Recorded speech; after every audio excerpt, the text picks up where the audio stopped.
thanks everyone for joining, and thanks for your patience as we were sorting out the technical issues. I'm Richard, one of the moderators. I'm a postdoc researcher at Toronto General, and I work at Columbia University as well. And I'm also here with Ricardo Teijeiro-Paradis. So, Ricardo, I'll let you introduce yourself as well. Yeah, hello everyone. My name is Ricardo Teijeiro-Paradis. I'm a senior international fellow at Toronto General Hospital, and it is my pleasure to introduce today's speaker. Dr. Matthieu Schmidt is a professor of critical care medicine at l'Hôpital Pitie Salpetrière, Sorbonne Université in Paris, France. He's a world-renowned expert in acute respiratory distress syndrome, mechanical ventilation, and extracorporeal membrane oxygenation.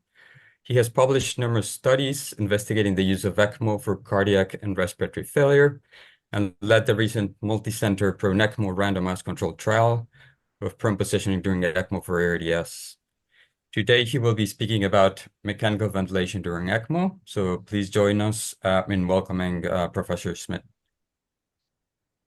Thank you very much. So welcome everyone. Thank you very much for giving me the opportunity to be one of the first speakers for this ECMONet webinar series. So we will discuss about a specific topic during the management of VV ECMO, which is what to do with mechanical ventilation. And yeah, my disclosure, not strictly related to that talk. So what we know for a while now is that even if you religiously apply protective mechanical ventilation, there will still be some patients when mechanical ventilation will be deleterious, despite respecting all the guidelines about protective mechanical ventilation for severe ARDS.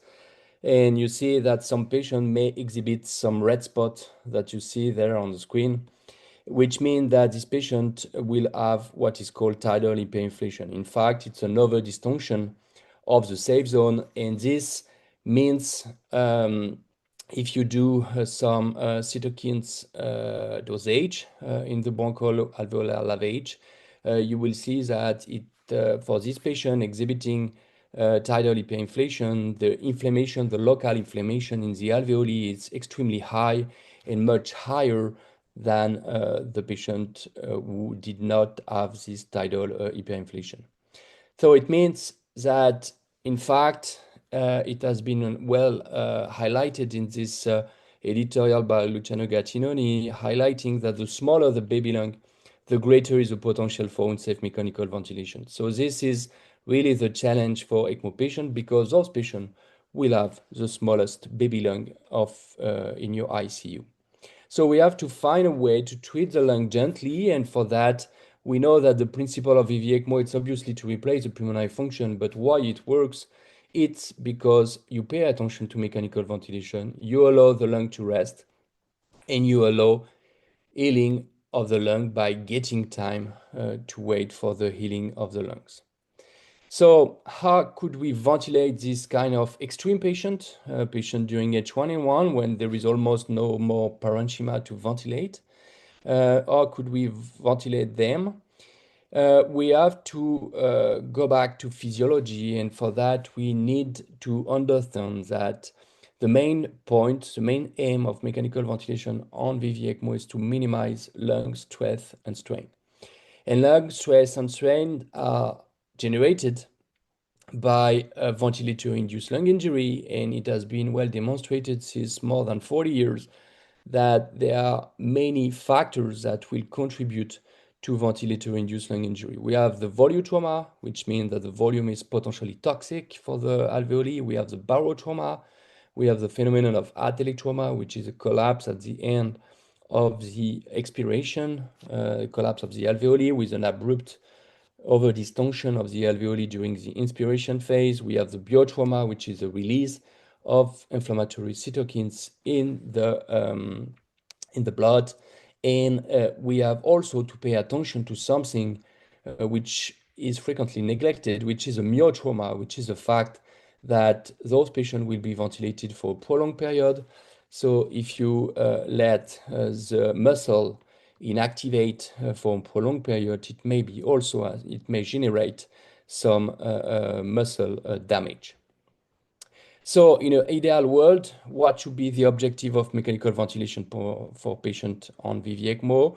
We should probably target low pressure, low volume, and to try as much as possible to preserve diaphragm activity. This is quite easy to tell you that today, but in real practice, when you are at the bedside, is sometimes much more complicated.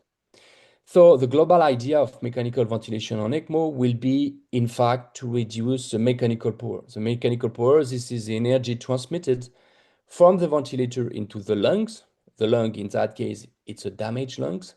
In that case, we have to markedly reduce the mechanical power. And this is well illustrated in this large international cohort when we follow day by day the mechanical ventilation of a patient on ECMO. And you see that before being on ECMO, the mechanical power is extremely high because the patient is struggling for life. You still need mechanical ventilation to ensure gas exchanges. And as soon as ECMO was started, mechanical power was markedly reduced. And you see on the right that the last ECMO day and the post-ECMO mechanical power is obviously increased because in that case, we still rely on mechanical ventilation to ensure gas exchanges, but in a lower degree compared to before ECMO. So how to decrease the mechanical power? First of all, you have to understand the mechanical power. What is mechanical power? Mechanical power is expressed by this complex equation that no one's know by heart. But what you have to understand is that there are a couple of key components. The first one is the tidal volume, the flow, the driving pressure. So we have to play with the settings. The second one, which is frequently neglected, even considering the huge impact of this component into the mechanical power equation, it's the respiratory rate. So we have also to play with the respiratory rate to try to markedly decrease the mechanical power. And the PEEP is the last component, but you see that the participation, the contribution of this component into the global mechanical power is much lower compared to the two other components. However, obviously, if you want to do that, you need to have a reliable ECMO device. And to have a reliable ECMO device, it means that you need to have, if it's needed, to have a device who will ensure 100% of the oxygenation and decarboxylation.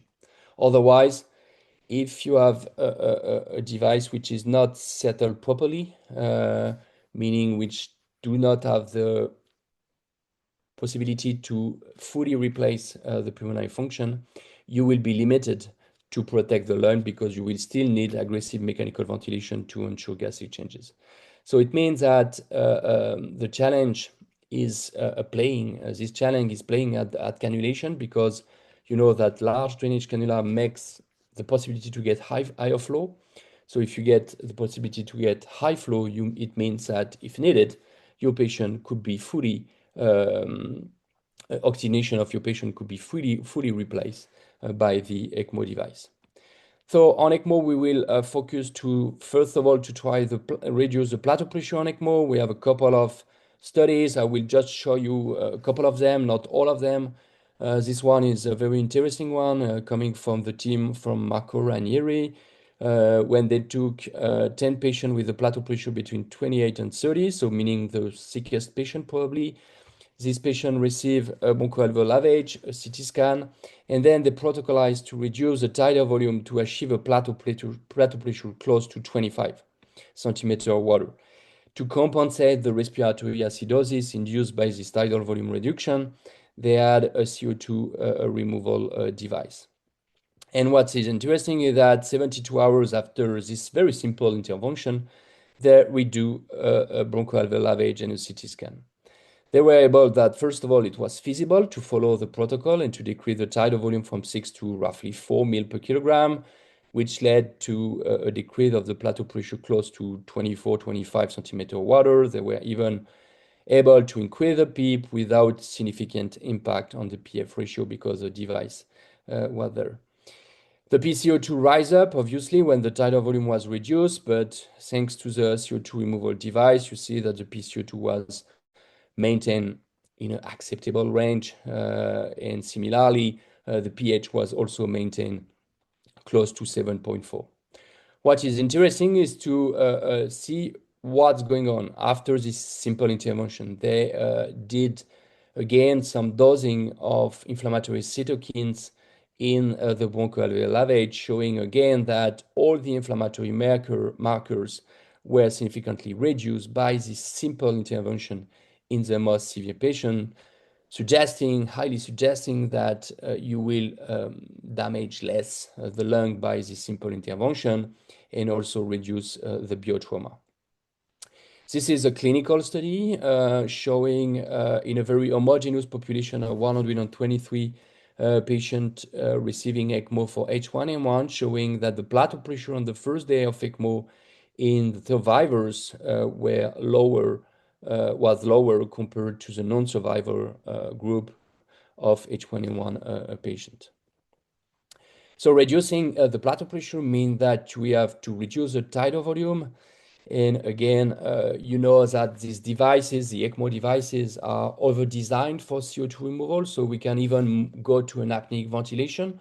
I don't tell you that it's the right way to do. I think we don't have enough data to suggest this strategy, and we will discuss that in the coming slides. But technically, it's possible to decrease the tidal volume until reaching 0 mil, which means an apneic ventilation. Because PCO2 is easily removed by this ECMO device. And you see in this example, when they decrease step by step the tidal volume from 8 to 0 mil, thanks to the device, you see that the PCO2 was completely stable, suggesting that it's technically feasible to markedly reduce the tidal volume. Clinical study, extravent study, randomized controlled trial done in Germany when they took 79 patients. Control group was ventilated with a classical way to proceed for protective mechanical ventilation, tidal volume around 6 ml per kilogram predicted body weight. And in the interventional group, the 40 patients had a huge decrease of the tidal volume from 6 to 3 ml per kilogram with the adjunct of a CO2 removal device to maintain the PCO2 and the pH in a stable range. The primary outcome was ventilator 3 days at day 28, day 60. As you can see, in all the population it was not difference between the two groups. However, what is interesting is the secondary analysis when they focused again on the most severe patient, which is clearly our target population on VV ECMO. And in that case, you see that the simple reduction of the tidal volume from 6 to 3 was associated with more ventilator 3 days at day 28 and day 60.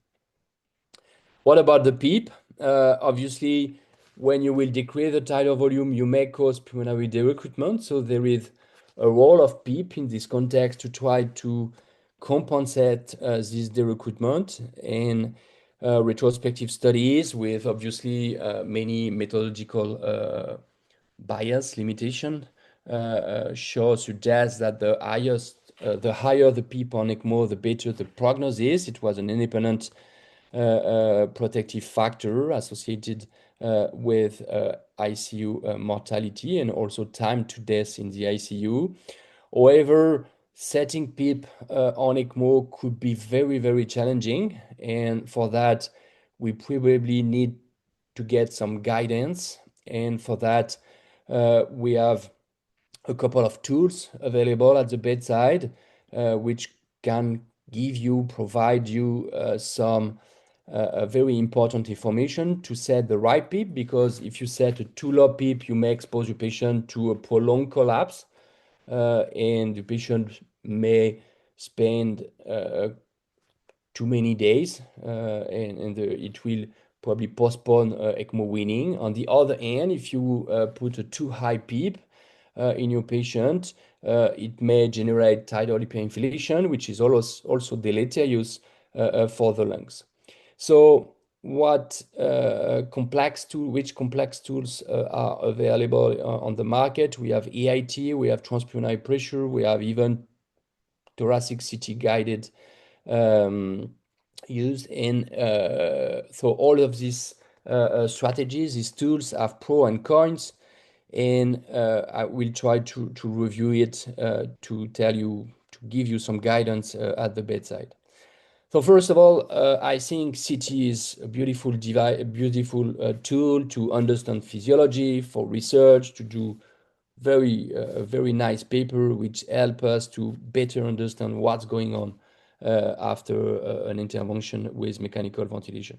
However, when you are at the bedside, it seems inappropriate to bring your patient to get a CT just to change your PEEP level and just to identify which PEEP level might be adequate for this specific patient. So I think CT is mainly for research, but not suitable for clinical practice.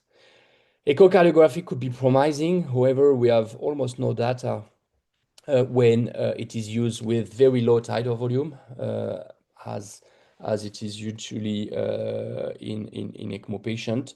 So actually, I don't have data to show you to support the use of echocardiography to set the right PEEP level in ECMO patient. I think we could have a step-by-step process, a step-by-step guidance, and some very simple tools could be done at the bedside. First of all, I think it's advocated, it's probably good practice to look for, to try to identify airway opening pressure in patient on ECMO. You can do it with a low flow infusion pressure. It's a very simple way, very well tolerated when the patient is supported on ECMO, to try to identify if there is an airway opening pressure. And at least if you identify airway occlusion pressure, this is an example of patient from last week in my department. You see that in this patient, there is an airway occlusion pressure which is close to 10 to 12 centimeter of water. In that case, you already know that the PEEP level should be above this value. And then you can maybe also use another very simple process or tool at the bedside, which is the recruitment to inflation ratio. Recruitment to inflation ratio will give you an overview of if the patient could be a recruiter or non-recruiter. It will not give you the magic value of the adequate PEEP that you need to set at the bedside, but maybe it can give us some idea. And this is what we report in this recently published work, when we took more than 50 patients on VV ECMO. For all of them, we did a recruitment to inflation ratio. We identify what was the value of the recruitment to inflation ratio. And in parallel, using EIT, we identify what was the optimal EIT-based PEEP, meaning the PEEP when you can reach the lowest percentage of collapse and the lowest percentage of overdysfunction. What was interesting in that finding is to see that when the recruitment to inflation ratio is below 0.34, it means that your patient is not so recruiter. And you see that the optimal PEEP that we found with EIT, it's always between 8 to 10. So it means that if you identify that the recruitment to inflation ratio is below 0.34, setting a PEEP between 8 to 10 might be enough for most of the patient. However, when the recruitment to inflation ratio is above 0.34, you see that the optimal PEEP, the range is quite wide. For example, on the second column, its optimal PEEP is 10 in median, but the range is from 8 to 14. When the recruitment to inflation ratio is over 0.54, the optimal PEEP is 14, with also a wide range. So it means that when the recruitment to inflation ratio is above 0.34, it's almost impossible to guess what's going to be the optimal PEEP. In that case, it could be interesting to go for a more complex strategy, complex tool, which could be, for example, EIT, but it could be also transpulmonary pressure. But that this way, you ensure you will not, you identify that it may not need to use EIT or transpulmonary pressure when the recruitment to inflation ratio is below 0.34. In that case, a moderate PEEP from 8 to 10 might suffice. So if the recruitment to efficient ratio is above 0.34, in that case, you need to have something more complex to identify the optimal PEEP. So AIT, it's a beautiful device, which takes a little bit of time to understand, to completely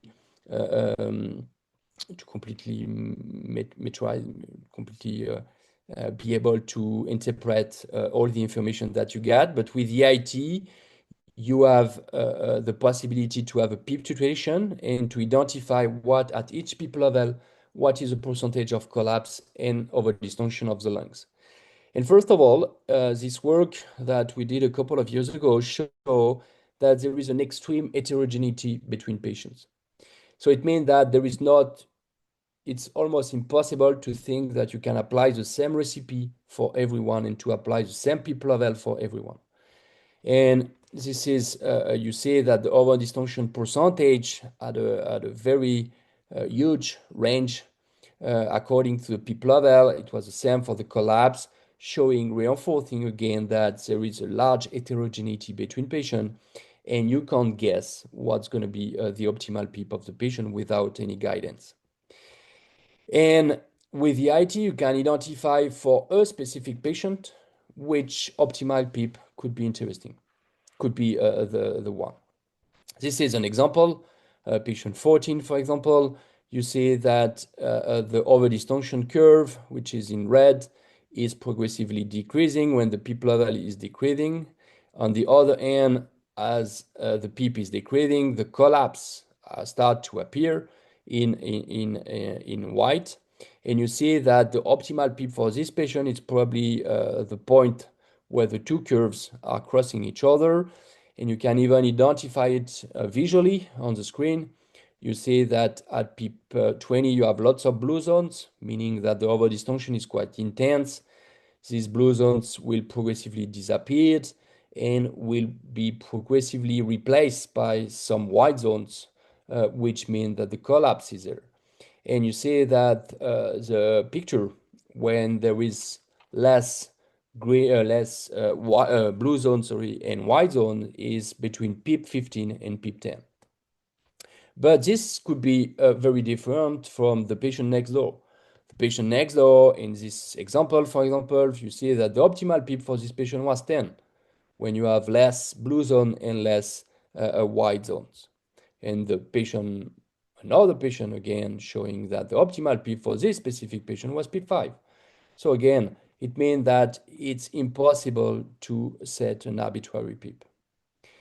If you do it, if you don't do it with the IT because you don't have the knowledge to do it and you are not trained to do it with this device, transpulmonary pressure could be also a very valuable device to set the appropriate PEEP. We have these Chinese studies when they compare two strategies, a strategy with transpulmonary pressure guided compared to a classical strategy when they do not set appropriately the PEEP level.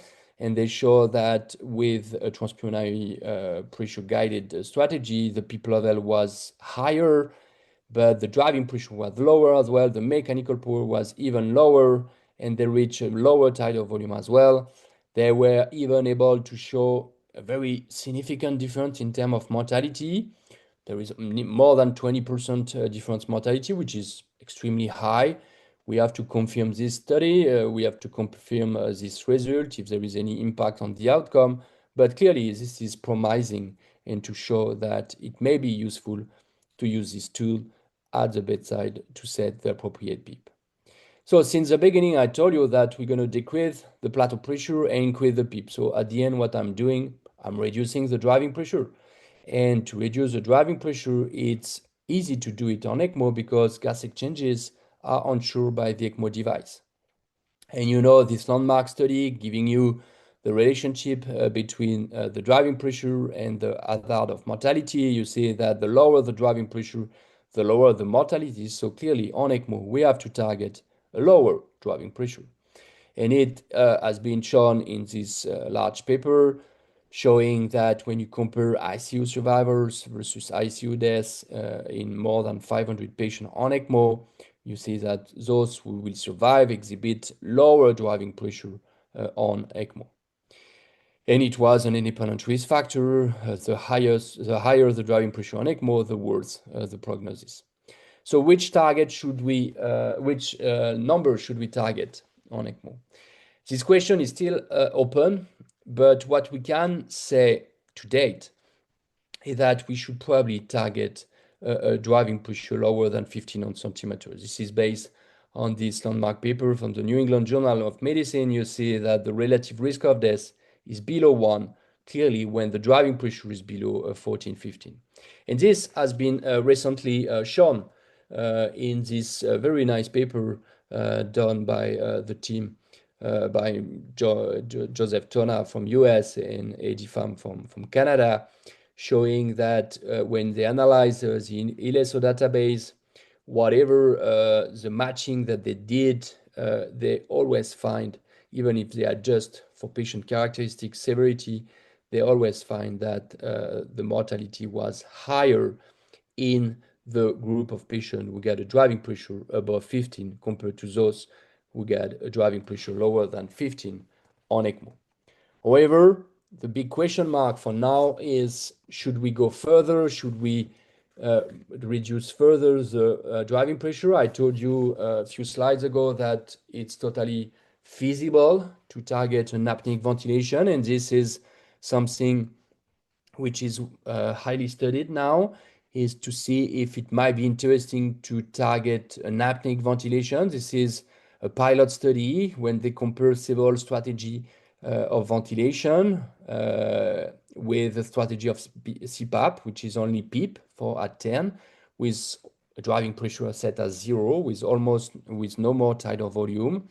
And they didn't look for strong outcome, but in this pilot study, they show that the condition when the mediators, the inflammatory markers in the plasma was the lowest, was a CPAP strategy, suggesting that maybe a CPAP strategy might be the optimal ventilatory strategy to try to minimize ventilator-induced lung injury on ECMO.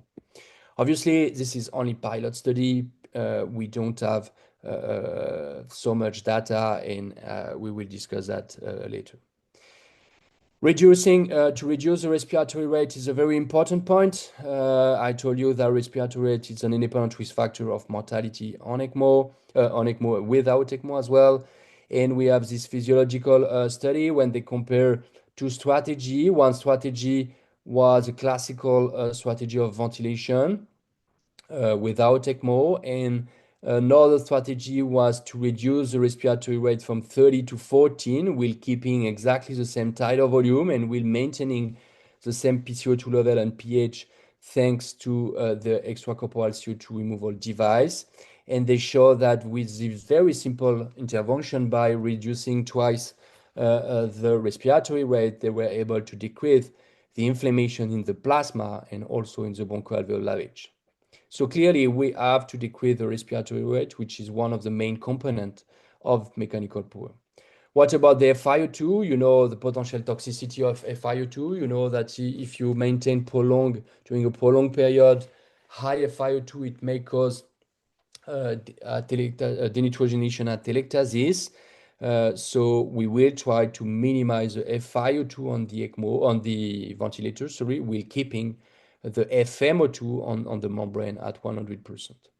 At some point, you need to let your patient breathe spontaneously, and to promote spontaneous breathing, we know that after just 72 hours of inactivity of the respiratory muscle, you will see histological lesions of the diaphragm. So we have to try in a way to promote spontaneous breathing. So you can do it with pressure control, volume control, but there is also another mode which is frequently used on ECMO, which is BPAP at PRV, when you keep the control of the plateau pressure, keep the control of the PEEP and the driving pressure, but you let your patient a certain degree of freedom to breathe spontaneously, and the patient can do any effort during the inspiratory time or the expiratory time, And what is interesting is that this mode is not synchronized. So every time the patient will trigger the ventilator, you will not receive an additional cycle, because what you don't want you don't want to be in the situation when the patient has a full complete freedom to do what he wants, because we have to worry about patient self-inflicted lung injuries. This is interesting case report when the patient was awake on ECMO, switched from volume to pressure support. You see that the PEEP level was exactly at the same level. The tidal volume increased a little bit from 4 to 6, but this patient has a transpulmonary pressure. And with the transpulmonary pressure, you see that switching the patient from volume control to pressure support was associated with a huge swing of transpulmonary pressure, which may lead to patient self-inflicted lung injury if you do not recognize it. What is interesting with BiPAP apnea on ECMO is that you control the plateau pressure on the PEEP, and spontaneous breathing is permitted, but it's not synchronized. And what is interesting at the bedside is that with just a look at the tidal volume that you obtain with a small driving pressure, you can have rapid assessment if your patient is improving or if your patient is still on the same worse bad condition for the lungs. So if the tidal volume is increasing for the same driving pressure, it means that the compliance of the lungs is improving, suggesting at some point that the patient may be weanable from ECMO. So all these mechanical ventilation strategy have been investigated in the two landmark trials, the CESAR trial and the CESAR trial and the EOLIA trials. Again, the intervention was ECMO, but ECMO plus ultra lung protective ventilation, and it's probably pointless to start ECMO, to do ECMO without touching the ventilator. This paper, these two landmark RCT have led to the guidelines of the LSO, which take into account all the slides that I have described previously. What is the future? Another way to prevent a ventilator-induced lung injury, very efficient way, very cheap way to prevent ventilator-induced lung injury, is prone positioning. Prone positioning, it's a procedure which is easy to do and very efficient for ventilator-induced lung injury prevention. So we may wonder if it could be interesting to combine prone positioning on ECMO, to pursue prone positioning on ECMO. This example of patient who received prone positioning on ECMO. So until December 2023, many observational studies were going on the same direction, suggesting that it may be interesting in terms of mortality reduction, in terms of reduction of the ECMO duration, to use prone positioning on ECMO. However, we did a prone ECMO trial published in the JAMA in 2023, December 2023, which was very disappointing in terms of result. With neutral result, we didn't find a difference between prone positioning on ECMO versus stay on supine. No difference in terms of successful ECMO weaning by day 60. No difference in terms of deaths. No difference in terms of weaning failure. And non-secondary outcomes were different. So totally neutral study. We can discuss for hours about this result. It could be explained because we had a very high rate of prone positioning before ECMO, which is great, which means that we strictly follow the guidelines, but which is not done like this everywhere. The majority of patients had COVID-19, which is a specific disease associated with a very prolonged ECMO run, and our intervention, which was for prone positioning session, was quite early during the ECMO run. And the key question now is, will it be different in non-COVID ARDS patients? And I think the question is still open, and we have to do another trial to try to specifically focus on non-COVID ARDS patients who usually have a shorter ECMO run and a quicker lung recovery. Should we decrease mechanical ventilation further? We have already tackled this point. I show you the pilot study from Toronto, but there is also this interesting study, animal study, done in Brazil when they compare several mechanical ventilation strategy in rabbits, and they show that with a near apneic ventilation, when you do an histology of the lung after sacrificing the rabbits, they show that the condition when the histological lesions of lung damage were minimal was the near apneic ventilation, again going on the same direction, suggesting that it may be worth to use a near apneic ventilation. So this is why actually there is 3 ongoing RCTs trying to investigate this point. One from UK, the Romeo trial, the Canadian one, Juliet, and the French one, Camden study. 3 studies with almost the same design, trying to see if an apneic ventilation for at least 72 hours make the difference at the end in terms of mortality, but also in terms of ECMO duration. The results are highly expected, but probably we will not see the result before a couple of years. So as a conclusion, ECMO enables to markedly reduce mechanical ventilation. Playing with ECMO without playing with a ventilator is probably not an option. And you have to play to change dramatically the mechanical ventilation settings, trying to target the tidal volume reduction below 4, a driving pressure below 15, to reduce the plateau pressure below 25, respiratory rate from 10 to 20, but probably the lower the better, the minimum FiO2, and to try to have a sufficient PEEP to prevent lung derecruitment. And for some patients, you may need guidance to set the appropriate PEEP for your patient. There are still many questions, many ongoing studies, and hopefully we will have some very interesting response to do better care for this complex patient. Thank you for listening. Thank you so much, Professor Schmidt, for the really fantastic talk and overview of a very challenging topic. Thank you for joining us. I think we'd like to invite questions from the audience. I'm not sure if those who are logged in as participants are able to unmute, but feel free to put things in the chat, and Ricardo and I can repeat things for everyone. But maybe a question to start us off. Thinking about the data from the Toronto pilot looking at apneic ventilation, do you think that prolonged total apnea is feasible, or do you start to run into some of the, I guess, hemodynamic complications of total apnea? And is the kind of Romeo trial, I know they're thinking about intermittent, almost recruitment maneuvers might sort of help modulate some of those issues. Could you speak a bit about sort of, what's the potential for prolonged complete apnea? Yes, so it's a good point. In fact, when we are talking about apneic ventilation, especially in the 3 RCTs, we are closer to what's called near apneic ventilation. So it means that we use site to try to prevent total lung derecruitment from 2 to 4 per minute.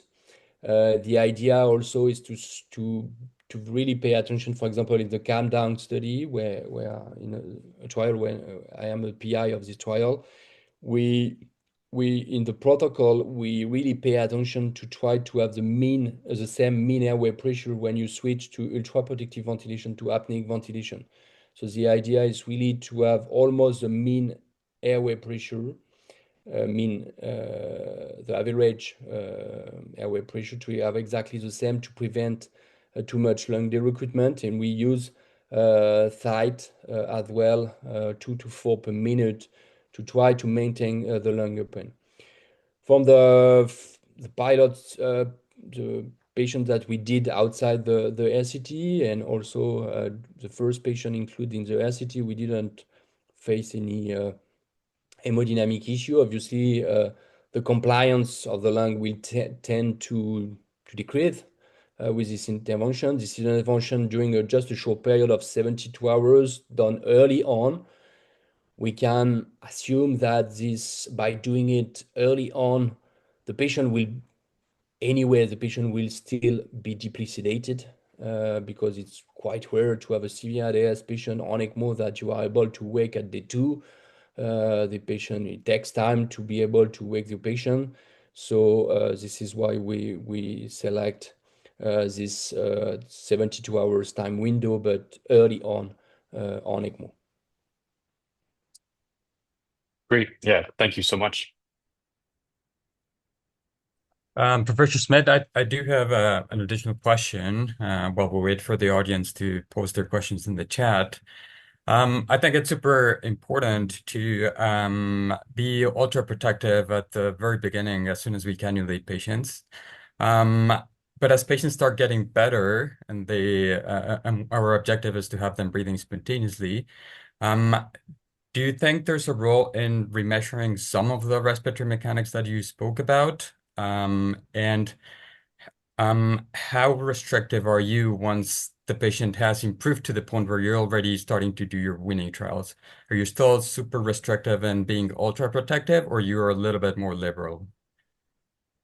Yes, we have to pay attention in this transition phase when the patient switch from a controlled ventilation to be able to have some spontaneous breathing. Yes, we can get some tools at the bedside. The Pitie could be helpful as well. If you have a transpulmonary pressure, it's wonderful to monitor your patient. It's not done everywhere in a routine practice, but I think more and more people are using these tools.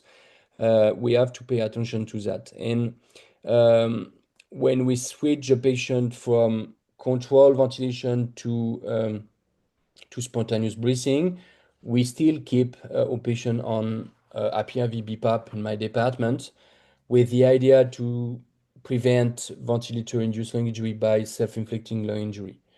And but even with this mode, you have to strictly monitor the mode. What we use, which is a surrogate to say that the central drive is still too intense, is when the percentage of spontaneous minute ventilation is above 50% of the total minute ventilation.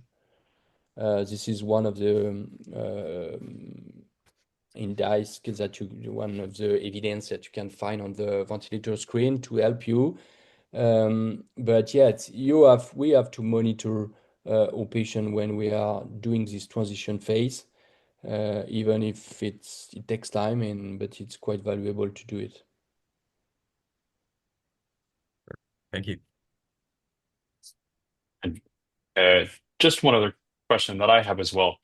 I'm curious if you think we have enough data at this point to support really individualizing PEEP and other settings for the patient at the bedside outside of the clinical trial setting. I guess just thinking about the study you published recently, looking at the RI ratio and recruitment, is that something you're using in clinical practice, or are you still sort of recommending something more like the settings in the Eolia trial, where you're just putting everybody on a PEEP of 10 and then seeing what happens? No, we do. We try to have an adequate, proper evaluation of the optimal PEEP level during the first week of the patient. Obviously, I don't think you need to use EIT every day. It's going to be very painful. It will take you lots of time, and probably there is not so much changes between one day to another. But at least during the early period when the inflammation is the highest, when the damage is highest as well, we have to pay attention to the optimal PEEP. So what we do now, clearly, we look for an airway occlusion pressure in everyone. Based on the results that we have published recently, we use the recruitment to inflation ratio. If it's low, I will say, okay, optimal PEEP is going to be 8 to 10. If it's above 0.34, 35, I will say I'm not able to guess what's going to be the optimal PEEP. In that case, I need an additional, more complex tool like EIT or transpulmonary pressure. And in my department, we use a lot EIT for research purpose as well, but also for clinical care. Okay, great, thank you. I see that Daryl Abrams has put a question in the chat. He's asking, is ProNECMO 2 underway? And do you anticipate changing any of the protocol from the first ProNECMO study in regards to duration of proning, perhaps based on historical average ECMO run duration for non-COVID ARDS? Yeah, ProNECMO 2 is not launched for now. I'm still looking for funding. I'm still on the process of the funding. However, it's really in my mind to try to make it. And I will probably not change many points on the protocol. We will continue with a minimum of 16 hours of point positioning. For now, we don't have strong data to suggest that a more prolonged point positioning duration may change the prognosis, especially on ECMO. However, what we know that a shorter point positioning duration may be associated with almost no effect based on the non-ECMO studies. So we will change a couple of endpoint, but the design of the study will be quite similar. And also it was well accepted. So it's quite a guarantee that the teams participating in this study will be able to do it again. Yeah, And I Aidan? see, yeah, Aidan, please. Thanks, guys. Thanks, Matthieu. It's been a great session. I had a question around the issue of air hunger and where your ability to remove CO2, you're sort of maximally removing all the CO2 that you can remove. You've turned up the fresh gas flow to 11. You've got the 10 and the extra 1. You've optimized acid base. You've done everything you can do, but these patients continue to breathe and they continue to breathe very large volumes. And you can kind of get caught between different priorities. You want to avoid volume trauma. They can breathe very, very deeply, but then you also don't want to keep sedating or even paralyzing patients for weeks on end. I'm just wondering if you have any rules of thumb when you start ignoring the tidal volume, when they do that, or if you have any other tricks around managing that problem, because this is a problem we find in weaning that's quite difficult. Yes, clearly we have patients who feel dyspnea with a normal PCO2. So I think we need to think outside the PCO2 and the PO2 level because PCO2 is not the only one driver of the central drive. So in that case, if the patient is doing huge tidal volume with rapid respiratory rate and so on, we will probably try to do a PCO1 just to confirm our clinical feeling. And in that case, we may resedate the patient. One option, which could be interesting, but it has never been properly studied on ECMO, it's partial neuromuscular blockade. This is something which could be interesting, but again, I don't think we have enough data yet to support or to propose this management in a routine practice. But this is something that we need to investigate in the future. Partial neuromuscular blockades could be a way to calm down your patient, in fact.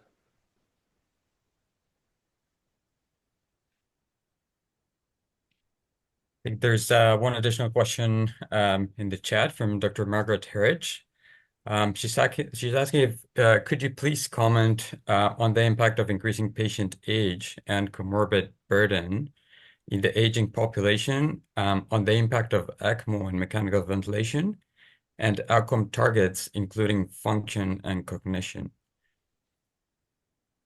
So this is a little bit outside mechanical ventilation, but yes, this is something that we pay attention now, and there are more and more studies which have investigate the long-term outcome of ECMO. We have seen and we have studied that during COVID-19, and we found, in fact, that it was quite dramatic. We know that there is a huge impact of IRS, but when IRS on ECMO, it could be even worse, with dramatic mainly psychological issues for those patients, which may be also related to the COVID-19 itself, but maybe not only. So for now, yes, the population is a little bit older, but we have still at least in my clinical practice, we have still maintained the same age cutoff. Clearly, a patient older than 70 years old is not so frequently a candidate for VV ECMO in my department. So we are still focusing on young patients, but despite the young age of this patient, the long-term issues are very frequent, and yes, this is one of the challenge in the coming decades. Great. Thank you so much. I think we've come to the end of our hour. So unless there are any other questions, we'll end the webinar now. But again, Professor Schmidt, thank you so much for joining us for the really amazing and excellent talk. And I think we all look forward to seeing your work continue in this field. I think a lot of questions that you're still posing here that need to be answered. So I think we're excited to see where the field goes. And a thank you to all of our participants for joining one of our first ECMONet talks. Very exciting to have everybody here. Thank you, everyone. Thank you very much for your invitation. Have a nice day or evening. Bye-bye. Take care.